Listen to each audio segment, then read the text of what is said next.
right, it's May 18th, Armed Forces Day, and there's still enough time before June 6th to get one more kit in before the end of the 80th anniversary D-Day group build. So I had this figure, US Paratrooper number 2, Normandy 1944. I got it from Andy's hobby headquarters. He was having a sale and sent out an email, and it was like less than 10 bucks. So I thought, what the heck? And there's a few videos out on how to do this specific figure.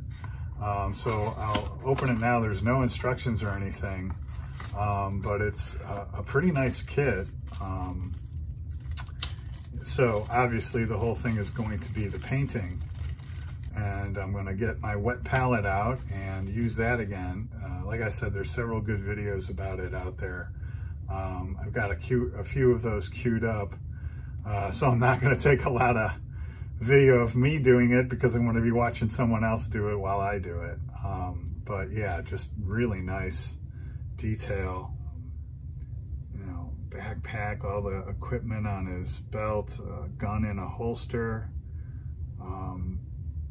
This is like a satchel with extra magazines for the submachine gun. He's got the netting on his helmet with stuff running through there. So I'm going to get started on this, and I hopefully should be able to knock it out before June 6th. All right, here's kind of a midway update, I guess. So it's all the different colors I have out here. I've watched a couple of different videos, and different guys take different approaches. I kind of just took my own path. It's predominantly olive drab, but then there's some US light green, US dark green, and then the various skin tones, wood, black, black brown, the leather color. So here's where I'm at. Let's see if we can see this head. Is this gonna, there we go. So this is all before my satin coat, which will be the next thing I do. I don't know if you could tell, I tried to give him blue eyes. But I think that helmet came out pretty good. So yeah, we'll see how that turns out. And then here's the body. Went khaki on those satchels, the black brown on the boots, the leather on the holster, and then kind of highlights with khaki and the light green and the dark green, and darkening up the olive drab. So a lot of different things going on there, and then kind of gave it a wash with the black, and then basically took the same approach on the arms, the hands, the same as the face, and then that's black and wood on the gun. So yeah, kind of same thing there. So now I think I'll assemble these and then hit this with the satin, and then do a little more highlighting. All right, there we go. That's assembled, and I used a little sticky tack to patch that shoulder, and then hit it with the olive drab. And then I positioned the head kind of looking toward the hand, the outstretched hand. Here I did the airborne patch on his shoulder with some black, white for the eagle, and I think medium skin toned for the beak.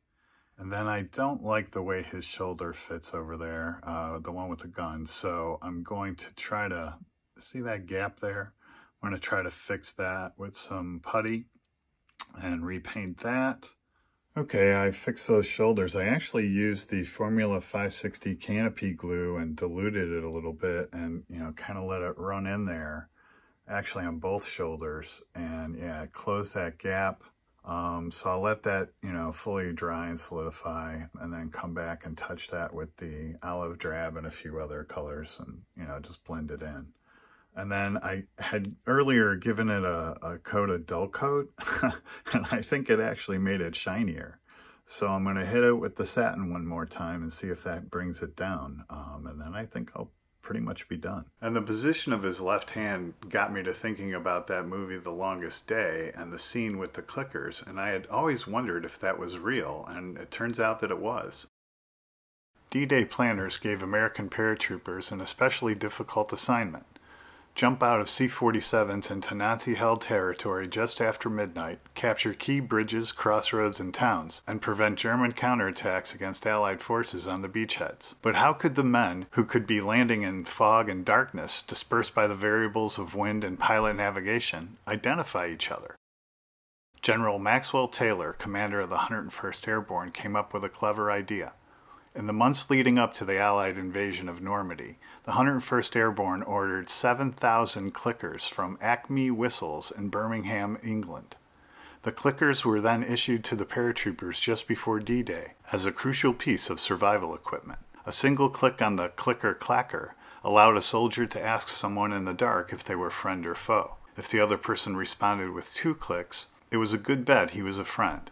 Although one scene in the movie The Longest Day has a cruel twist, so if you haven't seen it, definitely check out that movie. It's a great representation of what happened on that day. So after seeing this reference, I went ahead and put camouflage on his face and fashioned that clicker from black sprue and put that in his hand. And I think he came out pretty good. Okay, there he is on the shelf, along with the B-26 for the 80th anniversary of D-Day group build. And yeah, that was a lot of fun doing a figure again. I think I'm getting a little better at it. So this is my little D-Day anniversary tribute section of my shelf here. And as some of you may know, I contribute to the Commemorative Air Force, which restores historic and vintage planes, and occasionally they'll send these medallions.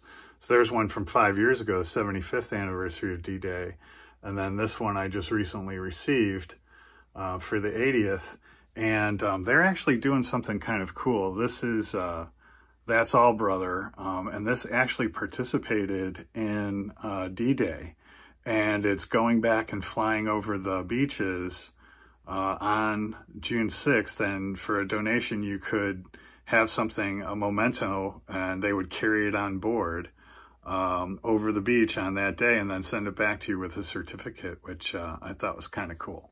So anyway, I want to thank Charlie Mack again for hosting the 80th anniversary of D-Day group build, and yeah, that figure was a lot of fun. And hope you found that interesting. And as always, thanks for watching and happy modeling.